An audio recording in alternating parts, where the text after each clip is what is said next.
Good. Okay. Greetings, groovers, seekers of sophistication, lovers of literature. How are you doing? 'Tis I, Nicholas of Hennegan, on Resonance 104.4 FM. Flipping marvellous.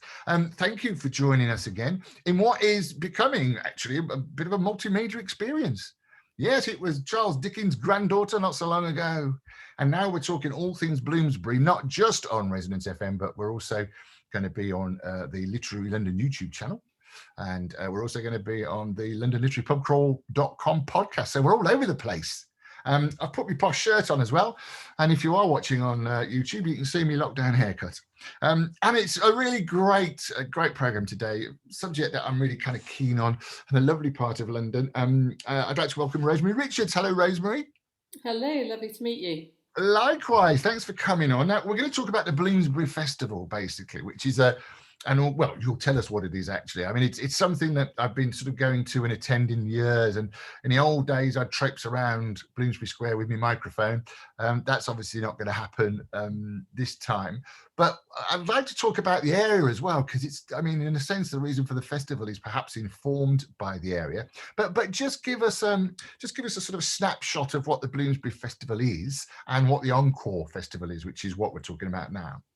Yeah, well, you might know a bit more about the history than I do, because it sounds like you've been involved for a long time. Because my coming to Bloomsbury Festival really for the first time in 2019, and then I've taken over as a director in 2020. So I've just been director just short of a year, and had the privilege of starting, and then 2 weeks later, lockdown came. So we sort of knew it was heading in that direction, and luckily I had a skill set that was able to deal with some of the problems and the challenges that we then faced, because my long-term background has been in the media, so I'm familiar with radio production, I'm familiar with TV and documentary, and even some web streaming for theatre and that sort of thing more recently.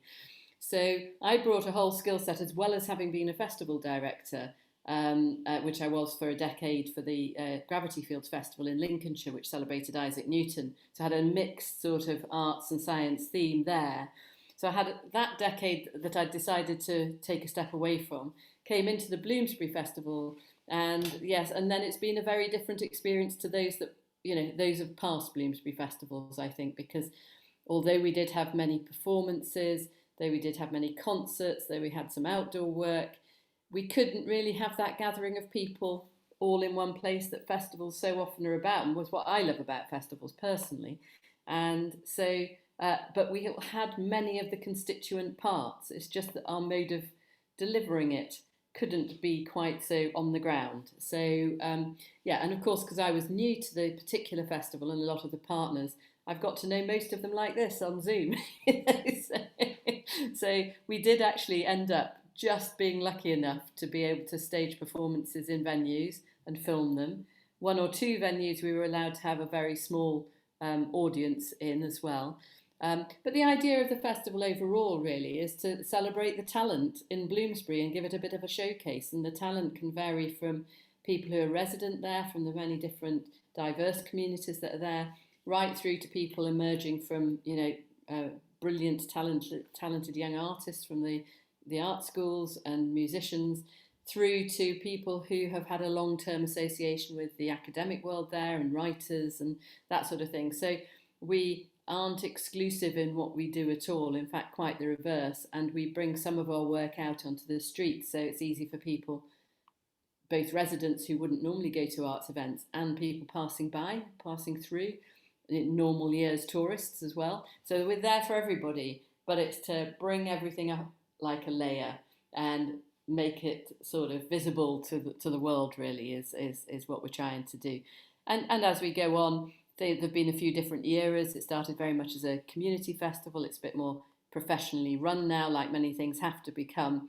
So because we, have spent January writing funding applications, which isn't the most exciting thing. Well, in some ways it's not the most exciting thing in the world, but it allows you to do the exciting thing and talk to the artists, and also involve the community so that we have money to support that, really some funds. So it's a year-round process really of planning, programming will come. We're starting to program for this coming autumn as well. But also, after last year's festival, we had all this wonderful stuff that we don't normally have because we'd filmed a lot of the things, not quite everything, but we'd filmed a lot. We'd done digital art exhibitions because we felt that people might not be able to see them in the buildings they were intended to go in, and we'd done some of the art exhibitions outdoors and digitally. So we had all the what we call the media content, and just felt like, well, it might be quite nice to show it again because when you work on a festival, not even the festival team will necessarily have seen everything. So we went through it, and it wasn't a selection of highlights in terms of it just being the very best. It was like to get a mix of the content, but also the content that works for digital, best really. Yes, it's been difficult, hasn't it? I mean, I'm sort of involved very much in theatre, and there's been a big debate about are recorded plays, are they plays or are they television? I mean, it's a bit of a moot point, and of course, in terms of theatre at the moment, there's no choice. But have you found it sort of generally creative? I was talking to Carol, who did run a poetry festival in Ireland, and he was saying in one sense the restrictions have made them be more creative, and they've possibly reached a wider audience because it's a lot easier to sit in front of your TV than it is to go to the west of Ireland. Yes, well, I think that's probably true. We reach a wider audience. We didn't necessarily reach more local people because the community activities that we sometimes do were a little bit restricted. But every year you do things a bit differently anyway. So we had overall a similar amount of audience, but we reached them in different ways. We reached them through online and through a partnership with a Bloomsbury radio station that's more set up to train students and that sort of thing. But actually we did broadcast for a couple of weeks locally as well. We reached them through doing stuff outdoors, and we had some lovely exhibitions outdoors that really related to the local community as well. So it was a very good experience coming in. It also gave me a bit of freedom rather than just, when you step into somebody's shoes, the temptation is to do it as they did it, certainly the first time, and find out who everybody is.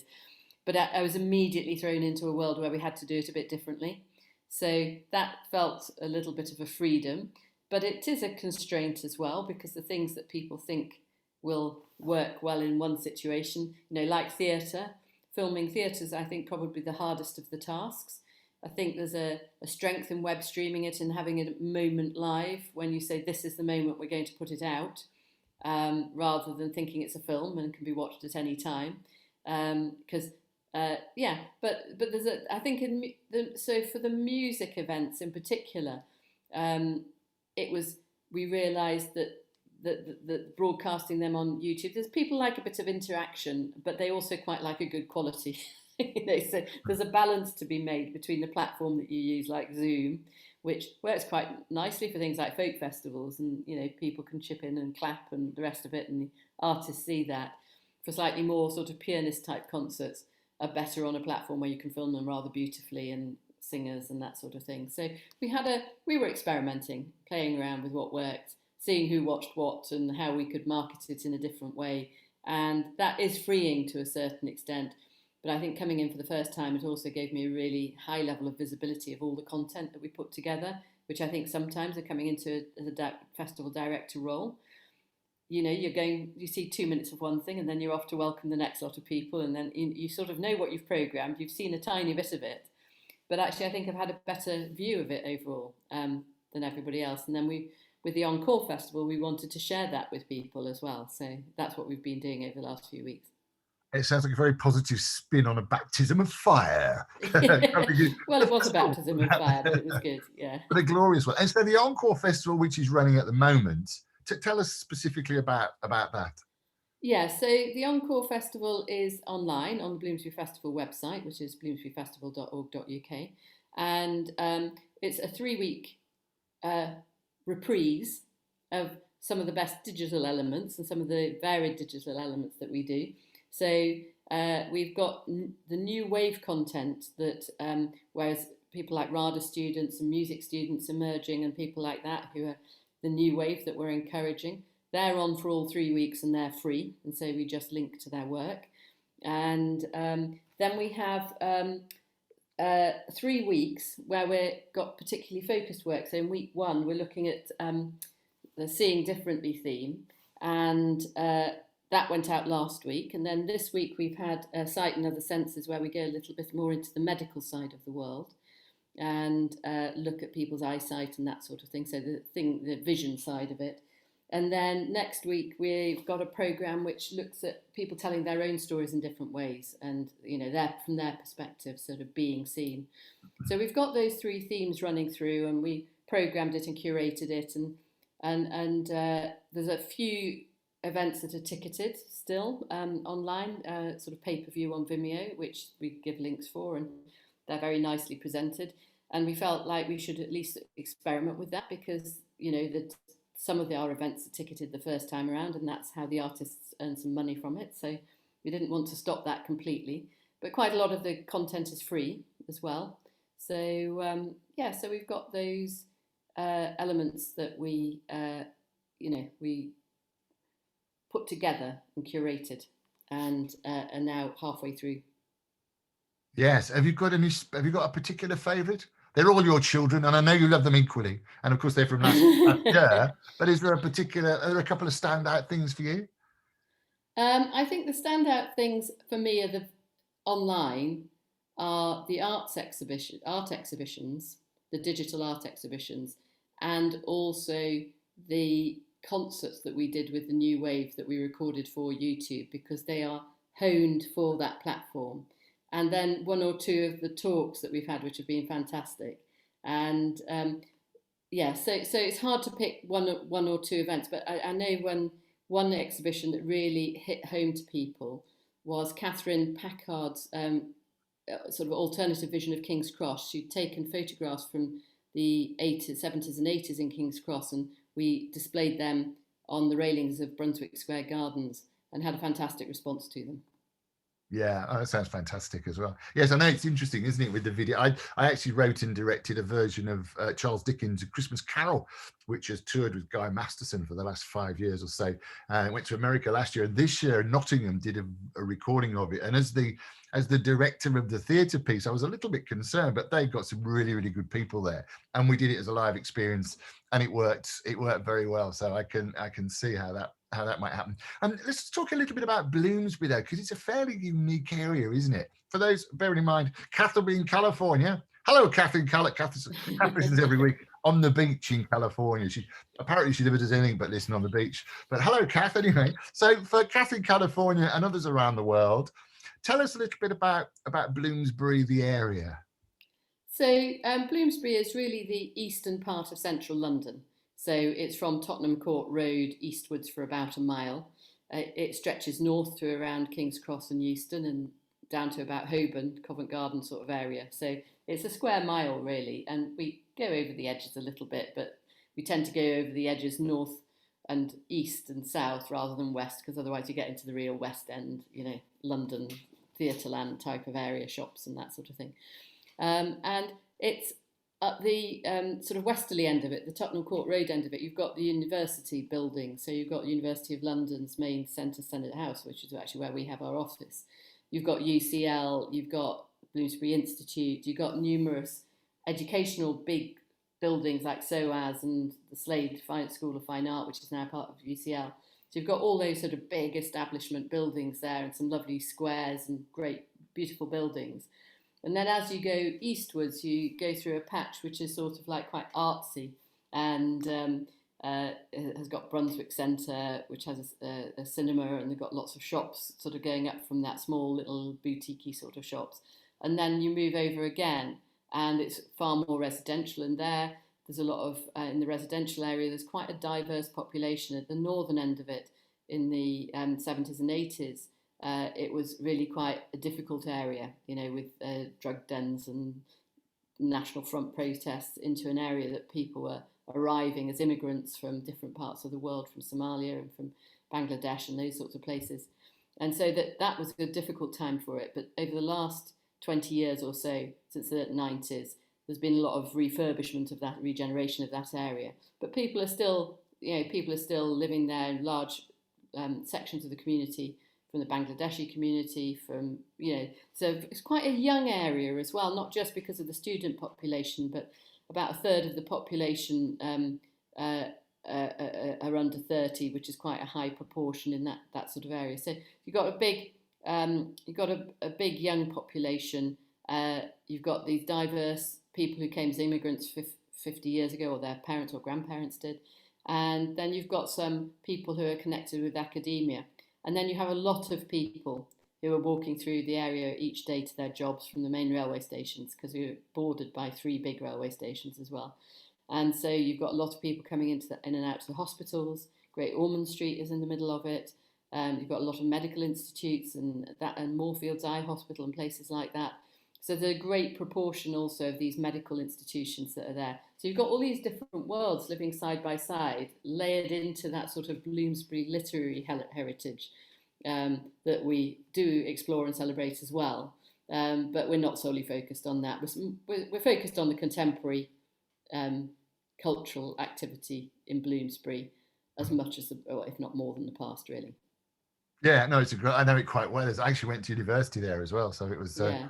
it was good fun. I quite like that mix as well in London. And I mean, I'm from Birmingham originally, where the city centre was just businesses and shops. And when I first came to London and saw people were living in town, as it were, I was quite shocked. But that's still a large part of the London scene, isn't it? Really, and I suppose Very much so. Yeah, very much so. And in fact, I think Bloomsbury certainly in lockdown has been quite an interesting place, because a lot of people coming in each day haven't been coming in. Most people haven't been coming in, so it's gone to be more like a small town really than the inner city hub that it was. But no doubt that will gradually return. So at the moment, when we plan a festival, we have to think that by autumn this year, things might not be quite what they were 2 years ago. And it really probably won't be like that till towards the end of 22, I guess. I mean, it's all guesswork, and no expert, like everybody really. But you think the way things are going, we feel that hopefully we'll get some more live events than we did last year. But we're still planning digital. We're still planning how we reach people outdoors, so that if they're on a walk, they can see big exhibitions and that sort of thing. Yes, I was going to ask how you're feeling about the autumn, and of course, as you say, who knows really. So, but do you think the digital element will stay with you anyway after? Yeah, well, we had very good feedback from that, and people really liked it. And so I think also the artists have realised that quite a lot of the theatre artists were very anti being filmed when they thought there might be an occasional possibility of doing it live. They thought, no, theatre is live and that's it. But actually now they're realising the value to them of the digital asset. So one of the theatre companies we work with, who did a fantastic play called Invisible Me, that unfortunately we can't show as part of our programme because it's got other rights things going on at the moment. They've been offered a national tour when theatres open again, because they've had the digital aspects. They could show it to more people, and and so and one of the other companies that was really quite resistant to the idea of digital realised in the middle of the summer, actually this isn't going to ever happen live. So they then commissioned a film of their piece, shot still at the venue that we were going to use, and we still did quite a lot of that filming at the venues.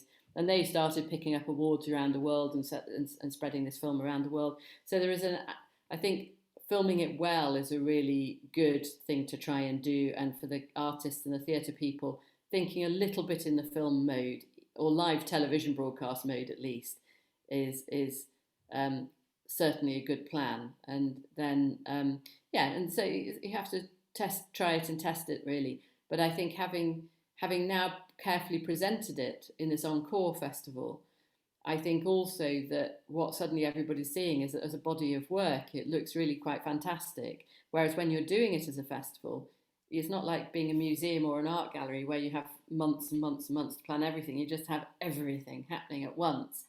And so to get that sense of perspective on what you've achieved, both for the artists and for the festival team and the audience, is really nice, as well as giving the opportunity for people to see the whole events again and hear talks that they missed and that sort of thing. Yes, it was a lovely. And actually, we found that particularly useful for the young emerging artists, for the drama students from RADA and people like that, and the young artists galleries we've put back up and that sort of thing. I think they've had a particularly good response because, of course, they're making their first steps in the world and they want people to see their work. So they've been promoting it themselves. So it's a lot about partnership, what we do, not all about what we do.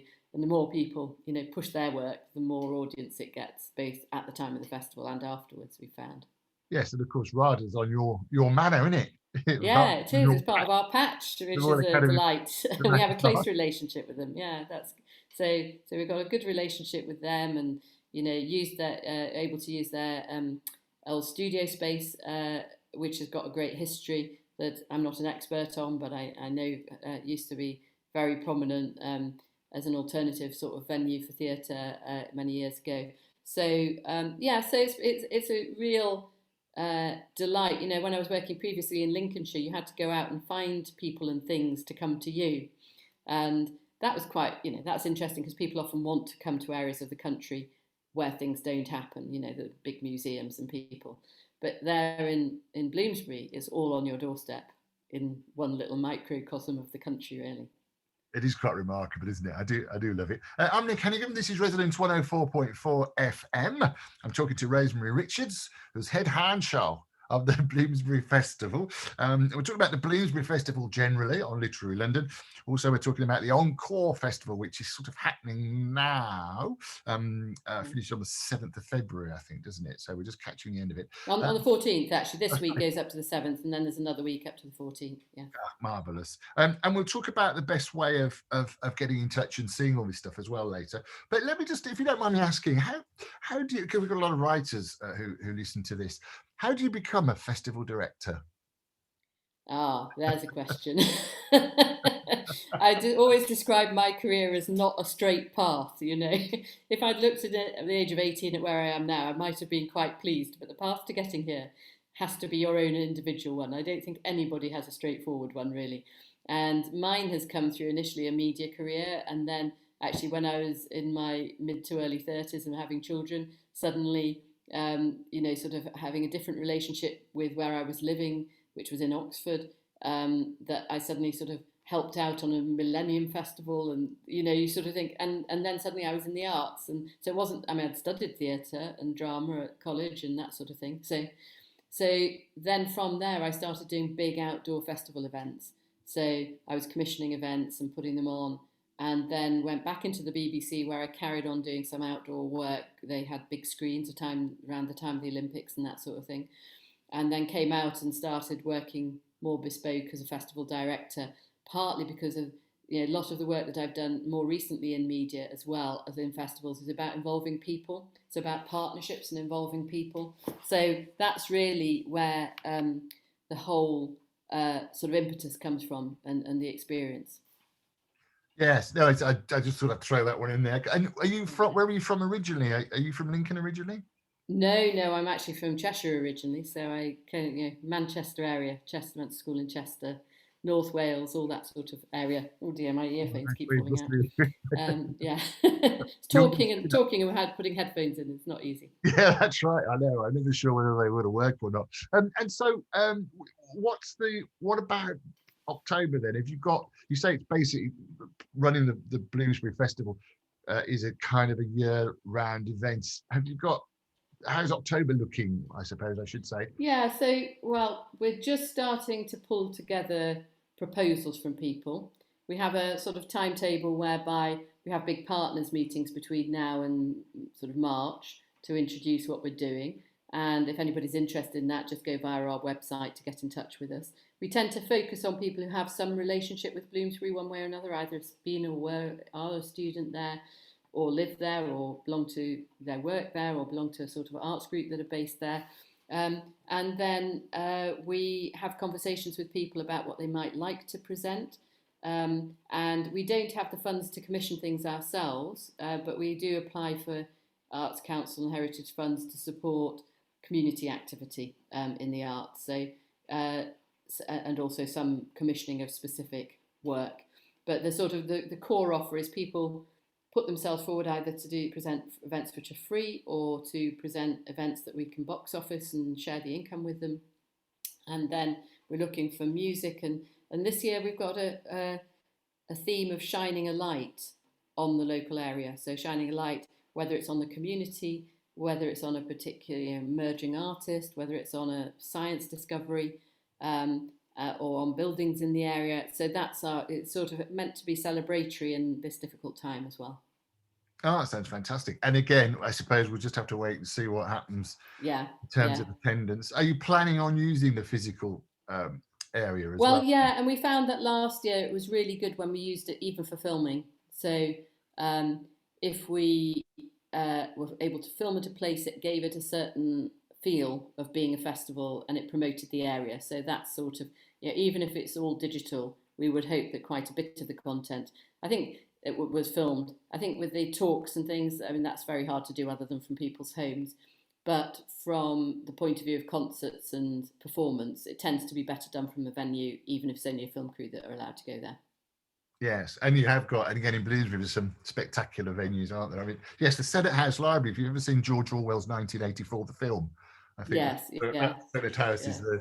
the Ministry of whatever you call it, the Ministry of Think, whatever that one, you know. Yeah, normally the festival works with about 20 or 30 venues, but last year we were more like 5 or 10, so it was much reduced because of coronavirus. And I guess this year we'll probably stay with a reduced number of venues just because we have to manage them for, audience health and safety as well. So, and also the organisation has to be, who's hosting us has to be able to cope with, the audience coming in or at least film crews coming in. So those are the sorts of conversations we have early doors, around about now with the venues and who's able feels that might be able to open up later in the year and that sort of thing for us. Yes. Oh well. I mean, good luck with it all. How can people find out more? And also, it's interesting that you're looking for participants as well, perhaps with a connection in the area. Yeah, That's yes, very much so. Yeah, and so we're always, and if people who are prepared to respond to that theme or feel they have work that does respond to that theme, on the understanding, of course, that we're not really commissioning, we're sort of providing a platform for, and that and our website is probably the best way to get in touch with us. So bloomsburyfestival.org.uk. That both has the Encore Festival that we're doing at the moment, if you look at the top menu, but it also has our admin email address that is actively monitored for approaches coming in, and so you can see what we've done. If you look deeply into it, you can find, I think in our about section, what we've done in past years as well. So yes, but now is a good time to be thinking both about sort of getting a view of what the sort of work that we cover, but also if anybody's interested in putting themselves forward or people that they know forward. It's not that we can guarantee that everything will find its place, but if we feel like we can incorporate it into the programme, we have to be a bit careful not to be too big as well, and particularly in these years of coronavirus. I think one thing we learnt last year is you can't do so much at the same time if you're filming it all, because you can only afford so many film crews. Whereas you might be able to have 5 events going on live, but you can only have 3 with film crews, or something like that. So And how did you find, just because it's come up a few times, how did you find filming events? Is that something that you had to learn? Were you able to find a sort of a television person who specializes it? Because the notion of streaming events as well is yeah. relatively new to a lot of people. Well, I think because of my live broadcast background, which was more in radio in the early days, but I've done a lot of television, not so much live TV, but some live TV.